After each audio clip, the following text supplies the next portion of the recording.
성경은 구약 981면에 있습니다.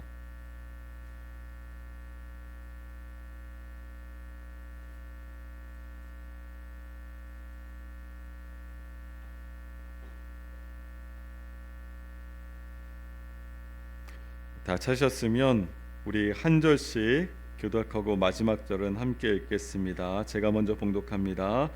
이새의 줄기에서 한 싹이 나며 그 뿔에서 한 가지가 나서 결실할 것이요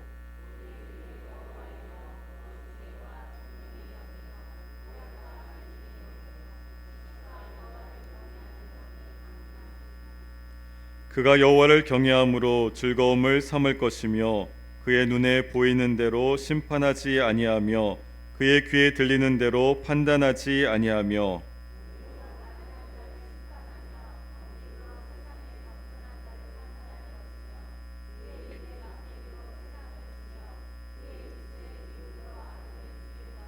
함께 있습니다.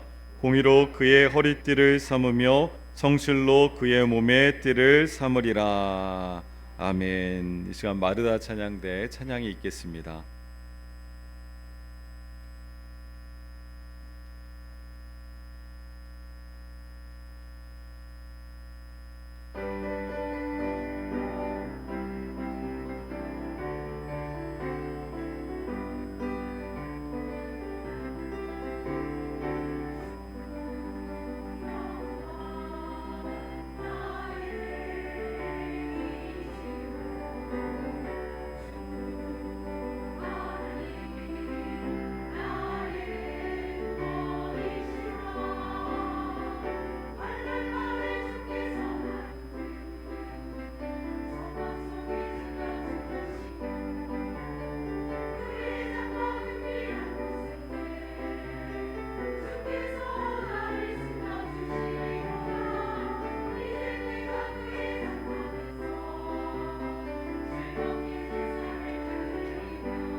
우리 하나님께 영광의 박수 올려드리겠습니다.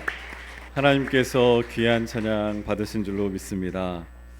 여러분, 제가 아까 요 앞에 등단에서 보니까요, 저 뒤에서 우리 안내하는 권사님이 들어오시는 분을 이렇게 꼭 부둥켜 안아주시더라고요.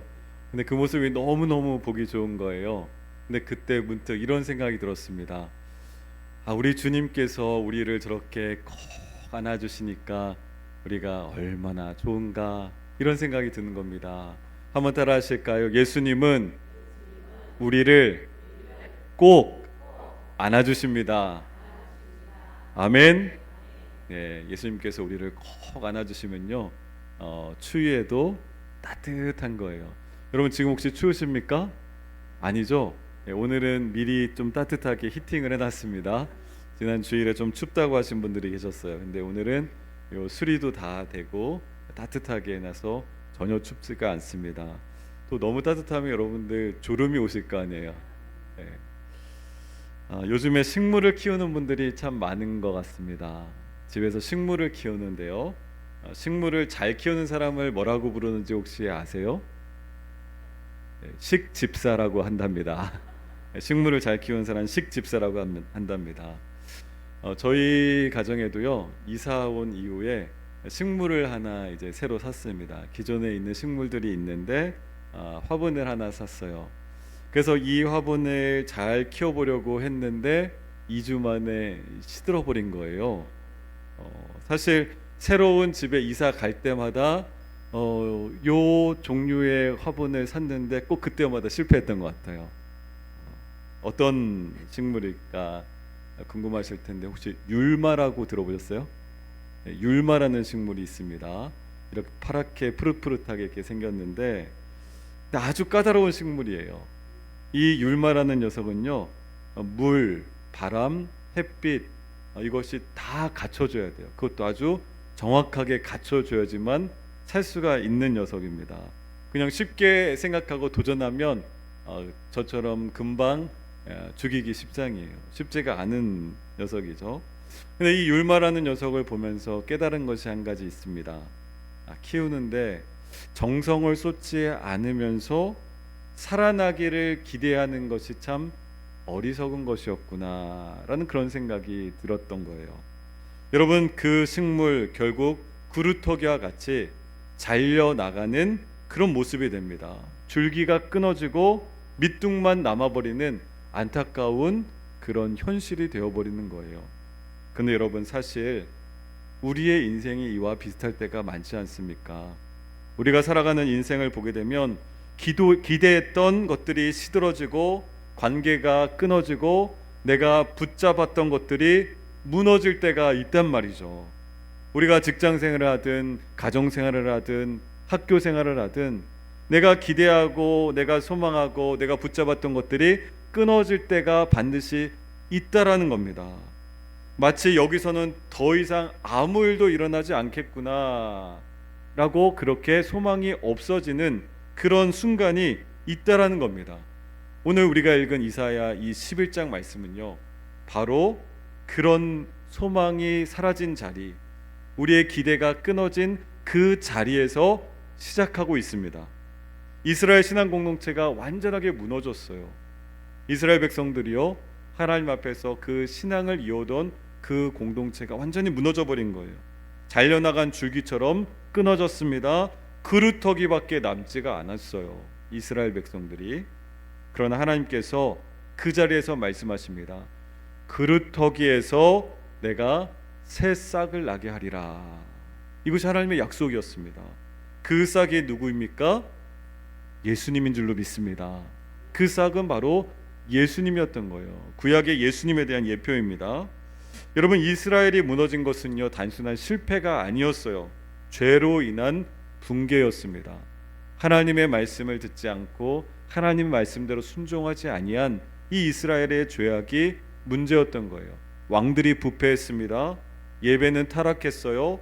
그 세상은 어둡기만 했던 겁니다. 그런데 여기에 하나님의 심판이 임하고 이새의 가문, 무슨 왕조입니까? 다윗 왕조. 이 다윗 왕조는 잘려나간 그루터기 같은 거예요. 이제 밑둥만 남아 있어요. 근데 그 자리에서 하나님께서 말씀하시는 거죠. 오늘 1절 말씀에 이새의 줄기에서 한 싹이 난다 라고 그렇게 말씀합니다. 여러분, 이 줄기라는 단어는요, 완전히 잘려지고 남아있는 그루터기를 상징하는 히브리 단어예요. 그런 의미입니다. 그러니까 단어로 베어낸 후에 남은 밑둥을 말할 때 쓰는 단어가 이 줄기라는 단어예요. 우리가 생각하는 그런 줄기가 아닙니다. 완전히 베어지고 남은 그 밑둥이라는 거예요. 근데 하나님께서 그 그루터기에 무엇이 난다고요? 싹이 난다라고 말씀하고 있어요. 싹이 나겠다 하신다는 겁니다. 내가 한다. 그루터기에 싹이 나는 것은 내가 할 거다. 여기서 이 싹이라는 이 단어는요, 아무도 기대하지 않은 자리에서 갑자기 돋아나기 시작하는 생명을 뜻합니다. 그런 의미로 쓰이는 단어 싹입니다. 여기서 우리는 새롭게 깨닫게 되는 것이 있습니다. 하나님의 소망은요, 우리가 그럴듯한 그런 성공의 자리에서 자라는 것이 아니라는 거예요. 오직 예수 그리스도가 있는 그곳에서 우리의 소망은 자라날 수 있다는 겁니다. 회복은요, 우리가 결심하는 데서 시작되는 것이 아니고 하나님의 은혜에서 시작된다는 것을 알 수 있습니다. 그러므로 절망의 자리는 오히려 소망의 출발점이 되는 줄로 믿습니다. 오늘 하나님께서 그 말씀을 하고 싶으신 거예요. 왜냐하면 그 자리에서 우리의 능력은 끝났지만, 우리의 능력은 더 이상 소망을 볼 수 없지만, 하나님의 능력이 바로 그 자리에서, 바로 그 잘려나간 그루터기에서 시작되는 줄로 믿습니다. 그 말씀이에요. 여러분, 2절은 이렇게 말씀하죠. 그 위에 여호와의 영이 강림하신다. 성령이 강림하신다라고 말씀하고 있어요. 그러면서 부연으로 성령의 지혜, 총명, 모략, 재능, 지식, 하나님을 경외함, 이렇게 완전한 은혜가 그분에게 부어졌다라고 그렇게 말씀합니다. 여기서 말하는 그분은 예수님입니다. 예수 그리스도에게 이 모든 하나님의 영이 부어졌다라고 그렇게 말씀해요. 여러분, 이것은 단순한 하나님의 영의 특성이 아니라 메시아 사역의 본질이라고 할 수가 있어요. 우리 가운데 메시아로 오실, 그리고 메시아로 오신 예수님의 본질입니다. 지혜와 총명과 모략과 재능과 지식과 또 능력과 하나님을 경외하는 것과 이 모든 것들은 예수님께서 가지고 계신 그 본질이었습니다. 그것이 주님 앞에 부어졌는데, 왜냐하면 우리에게 먼저 이것이 부어지지 않은 이유가 있어요. 우리는 온전하게 감당할 수 없다라는 거예요. 하나님께서 주신 그 영을 온전하게 감당할 수 없는 존재이기 때문에 이런 하나님의 놀라운 능력과 하나님의 영이 예수님께 먼저 주어졌습니다. 우리를 한번 생각해 보세요. 여러분, 우리가 지혜가 주어지면요, 지혜를 받아도 때때로 우리는 자기 지혜로 말하게 되어 있어요. 이 세상에 현자라고 얘기하는 사람들 얼마나 많습니까? 그 사람들이 다 인간적인 생각과 인간적인 지혜로 세상을 풀어가는 거예요. 물론 도움이 되기도 합니다. 하지만 결정적인 순간에 우리는 하나님의 지혜가 필요한 존재입니다. 하나님의 지혜가 우리에게 필요한 거예요. 인간은요, 자기의 지혜가 있다고 할지라도 그 인간의 지혜로 한계가 있고 오히려 자기 지혜로 망하기도 합니다. 또 능력을 받아도 그 능력 때문에 우리 인간들은 쉽게 교만해지는 거예요. 저나 여러분들이나 하나님께서 엄청난 능력을 주셨어요. 그러면 그 능력을 계속해서 온전하게 사용하면 좋겠지만 그 능력 때문에 우리가 교만해질 가능성이 굉장히 많다라는 거예요. 우리가 잘 아는 우리 한국의 정말 교회사에 나올 법한 엄청난 그 대형 교회의 그 돌아가신 목사님, 신유의 은사를 받아서 얼마나 초창기에 하나님의 능력을 행했습니까? 하나님께서 사용하셨죠. 근데 그 말로가 어때요? 엉망이잖아요. 많은 목사님들이 안타깝지만 그런 모습들을 한국교회 안에서 보여주잖아요. 너무너무 안타까운 거죠. 그 능력에 인해서 교만해질 수 있다는 거예요. 감당할 수 있는 능력만 주시는 것이 오히려 은혜인 줄로 믿습니다. 그리고 경외함을 얻어도 하나님을 우리가 경외한다라고 하나님께서 우리에게 은혜를 주셔도 우리는 금방 세상으로 눈을 돌려버리는 것이 바로 우리라는 거예요. 우리의 연약함이라는 거예요. 여러분, 그래서 하나님께서는 우리에게 성령을 부으시기 이전에 예수님께 완전하게 그 성령을 부어주셨다라는 것을 오늘 본문이 말씀하고 있는 겁니다. 그리고 그분은 우리의 실패한 모든 자리에서 완전하게 하나님께 순종하시면서 완전하게 하나님의 그 능력과 은혜를 보여주신 분이 바로 예수 그리스도다라고 오늘 본문이 증거하고 있습니다. 그래서 이제 우리의 소망이 뭐가 되는 겁니까? 내가 이번에 잘할 수 있을 거야가 아니라 예수님께서 이미 완전하게 살아내셨어. 예수님께서 이미 온전하게 이루셨어. 이것이 바로 우리의 소망인 줄로 믿습니다. 여러분, 그래서 우리가 신앙생활 한다는 것은요, 부담이 아니에요. 우리가 신앙이 생겨서 이 세상 살아갈 때 우리가 말씀대로 살기 위해서 막 부담스럽고, 그것이 아니라 오히려 우리 안에는 예수님의 그 소망, 예수님께서 이미 온전하게 살아주셨기 때문에 그것이 나에게 쉼이 되고 나에게 능력이 되고 나에게 위로가 되고 격려가 되는 줄로 믿습니다. 이런 복음은 부담이 아닌 거예요. 예수님의 완전함이 이제 누구의 것이 되는 거예요? 우리의 것이 되는 거예요. 나의 것이 되는 거예요. 예수님께 부어주셨던 그 성령의 놀라운 은혜들이 이제 나의 것이 되는 겁니다. 우리 거룩한 고길교회, 우리 신앙 공동체 안에 그런 하나님의 영이 임한 줄로 믿습니다. 그럼 하나님의 그 영의 놀라운 능력과 지혜와 지식과 모략과 이 모든 것들이 우리 교회 안에 이미 하나님께서 부어주신 줄로 믿습니다. 우리의 것이 된 겁니다. 여러분, 이런 예수님 3절과 4절 말씀 보면 예수님이 어떤 분이신지를 또 말씀하고 있습니다. 제가 이 본문을 정하는 것이 무엇을 따라서 정한다고 말씀드렸죠, 그때? 네, 우리 구역 공과 본문대로 따라간다고 말씀드렸어요. 네, 근데 지금이 대림절 기간이기 때문에 우리 총회에서도 이 대림절 기간에 맞는 본문을 정해놓은 것 같아요. 그래서 우리가 예수님에 대해서 더 하나하나 말씀을 통해서 우리가 알 수 있는 겁니다. 오늘 구약의 말씀인데 우리가 읽은 이 말씀 보면 우리는 척 보면 누구에 대한 말씀인 줄 알아요? 예수님에 대한 말씀인 줄 우리는 바로 알 수 있습니다. 우리는 이미 오신 예수 그리스도를 알고 있기 때문에 그래요. 근데 구약시대의 사람들은 이것을 알았을까요? 몰랐을까요? 모르니까 이사야 선지자를 통해서 기록해 놓았죠. 그때 당시에 잘 몰랐던 겁니다. 근데 우리는 이미 오신 예수님이 우리 안에 있기 때문에 너무 잘 알고 있는 거예요. 근데 그 예수님에 대해서 오늘 말씀을 통해서 다시 한번 우리가 깨달아가는 겁니다. 3절 4절 말씀 보면 예수님이 어떤 분이신가? 예수님의 공의와 정의가 나옵니다.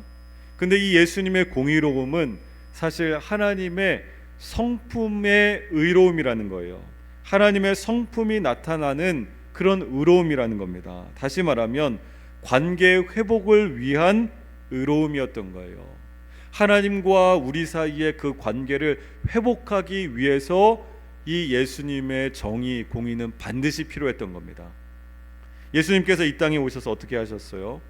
가난한 자의 편도 힘 있는 자의 편도 들지 않으셨습니다. 눈에 보이는 겉모습이나 귀에 들리는 그 목소리 크기에 휘둘리지 않으셨어요. 예수님은 가난한 자를 외면하지 않으셨고 억울한 자를 잊지도 않으셨습니다. 그리고 무엇보다 놀라운 것은요, 예수님께서는 단 한 번도 우리를 심판하지 않으셨더라는 거예요. 주님께서 우리를 정죄하거나 심판하지 않으셨다라는 겁니다. 예수님께서 왜 그렇게 하신 거예요? 우리가 그 심판을 견딜 수 있어요, 없어요? 그 하나님의 진노의 심판을 우리는 견딜 수가 없어요. 그래서 주님은 우리를 한 번도 심판하지 않으셨어요. 오히려 죄인을 대신하여 당신이 심판받으신 분이 예수님이었던 거예요. 십자가에서 내가 받아야 할 그 심판을 다 짊어지셨던 겁니다. 그것이 예수님이었어요. 그래서 그분의 공의는 우리가 반드시 죄로 인해서 죽을 수밖에 없는 것이 하나님의 공의인데, 그 공의는 우리를 넘어뜨리고 우리를 실패하게 만드는 그런 공의가 아니라, 우리를 정죄해서 아주 책망하는 그런 공의가 아니라 오히려 우리를 붙들어 일으키는 그런 공의였던 겁니다. 여기서 우리는 참된 소망을 보는 거예요. 아, 예수님의 그 통치는 우리를 정죄하는 것이 아니구나, 우리를 오히려 회복시키기 위한 것이구나. 그래서 공의의 주님으로 이 땅의 통치자로 평화의 왕으로 우리 가운데 오신 거구나 라는 것을 알게 됩니다. 버리는 것이 아니라 대속이라는 거예요. 멸망이 아니라 새로운 창조라는 겁니다. 그것이 바로 예수님이 우리에게 오신 공의의 왕으로 오신 이유였고 목적이었습니다. 여러분, 5절 말씀을 보게 되면 메시아에 관한 이 내용이 나오면서 허리띠가 나오죠. 허리띠가 나옵니다. 근데 이 허리띠라는 것은 두 가지 의미가 있어요. 허리띠는 첫 번째, 전사가 전투에 나아갈 때 그 몸을 단단하게 묶는 결의에 찬 그런 상징이 바로 이 허리띠였어요. 당시에 전투에 나갈 때 허리띠를 단단하게 묶어야 됐습니다. 결의를 상징하는 거예요. 또 한 가지가 있다면 그 정체성과 권위를 드러내는 장식이 바로 이 허리띠였습니다. 오늘 성경에 나와 있는 허리띠, 예수님께서 그 허리띠가 나오게 되는데 전사는 허리를 묶어야만 싸울 수 있죠. 흩어진 옷을 모으고 몸을 단단하게 잡아주기 위해서 반드시 허리띠가 필요했습니다. 그런데 우리의 문제가 뭐예요? 우리의 문제는 허리띠가 자꾸 풀린다는 데에 있어요. 우리가 주님의 십자가 군병으로 싸우며 나가야 되는데 허리띠가 자꾸 풀리는 거예요. 내 죄 때문에 풀리고, 내 감정 때문에 풀리고, 내 상처 때문에 풀리고, 자꾸 허리띠가 풀립니다. 근데 우리 주님, 메시아로 오신 예수님의 허리띠는 풀리지가 않습니다. 그분의 공의는 변하지가 않고 그분의 성실함은 쇠하지가 않는다라는 거예요. 그래서 우리의 허리띠가 아니라 예수님의 허리띠를 힘입어 살아가는 여러분 될 수 있기를 축복합니다. 예수님의 허리띠를 매는 거예요. 그래서 에베소서 6장 14절의 말씀에 보게 되면 진리로 허리띠를 띠라 라고 말씀하잖아요. 그 진리가 뭡니까? 예수님의 말씀이고 예수님을 상징하는 겁니다. 예수님의 허리띠를 우리가 매라는 거예요. 우리의 허리띠는 자꾸 풀리니까. 여러분, 우리가 스스로 띠를 묶는다고 흔들리지 않는 것, 그건 불가능한 거예요. 우리가 만들어낸 우리의 공의로는, 우리의 정의로는 전쟁이 되지가 않습니다. 우리는 메시아의 그 진리의 허리띠로 묶여있는 사람이라는 겁니다. 그것이 오늘 말씀 가운데 나타나는 허리띠예요. 예수님의 공의가요, 예수님의 그 진리의 허리띠가 우리를 묶어서 흔들림 없이 우리를 붙들어 줍니다. 또 예수님의 성실함이 우리의 불안정한 마음을 지탱해 줍니다. 이것이 바로 주님께서 우리에게 약속하신 허리띠인 거예요. 여러분, 이스라엘이 이제 어떻게 됩니까? 이스라엘은 이 이사야서가 기록될 그 당시만 해도 다 끝났어요. 그 왕조가 이제 망한 거예요. 다 끝나갑니다. 다윗 왕조가 잘려 나갔어요. 영원한 왕국이라는 그 다윗 왕조가 잘려 나갔습니다. 온 나라가 완전 폐허가 되어서 절망밖에 없는 그런 순간이었어요. 그러나 하나님께서는 끝난 그 자리에서 새로운 일을 시작하시는 분인 줄로 믿습니다. 이스라엘의 그루터기에 싹이 나는 거죠.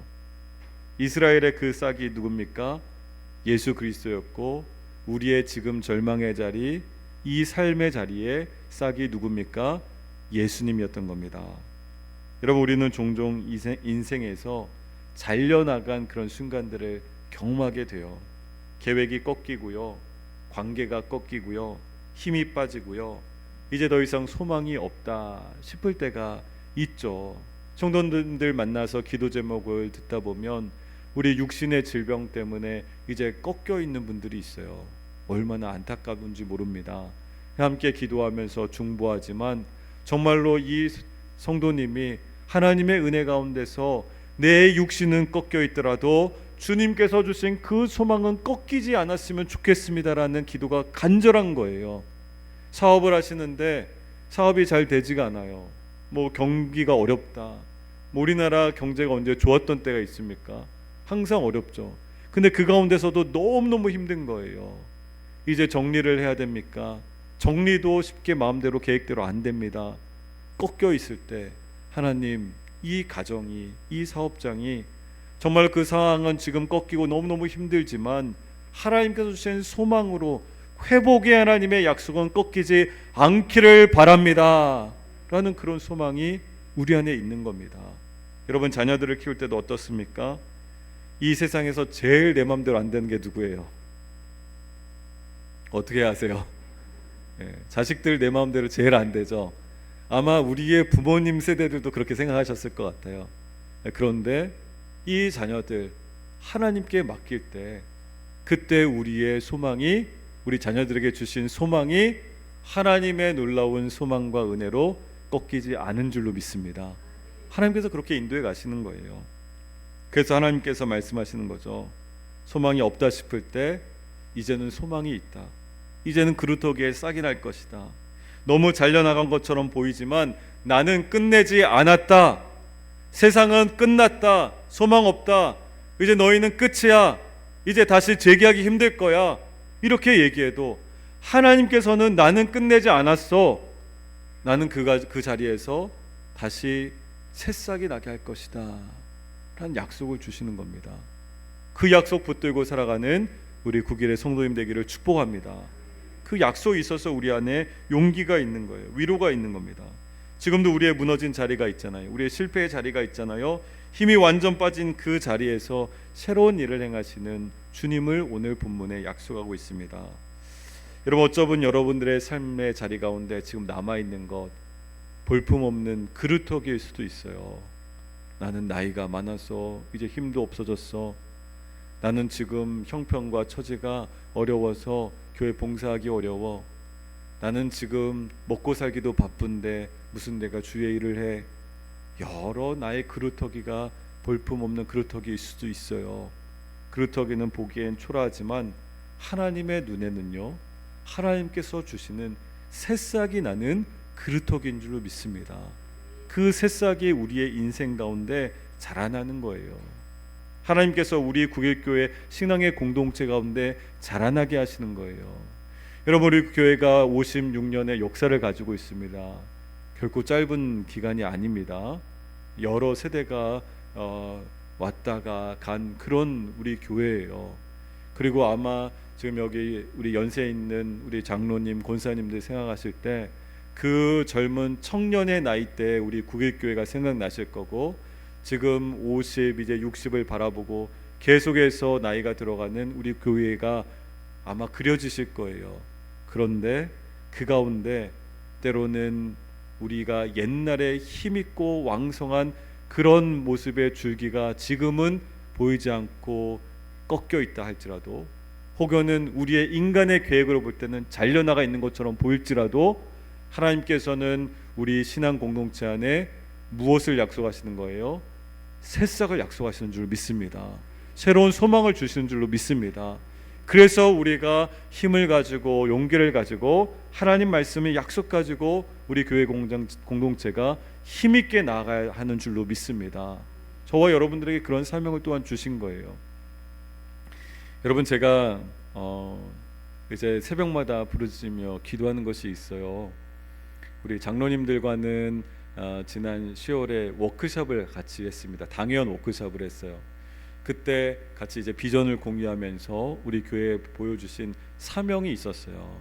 기도원 가서 부임 직전에 기도원에서 기도하면서 하나님, 우리 국일교회에 주신 사명, 우리의 목표 방향은 뭡니까 했을 때 하나님께서 아주 간단하게 정리해 주셨어요.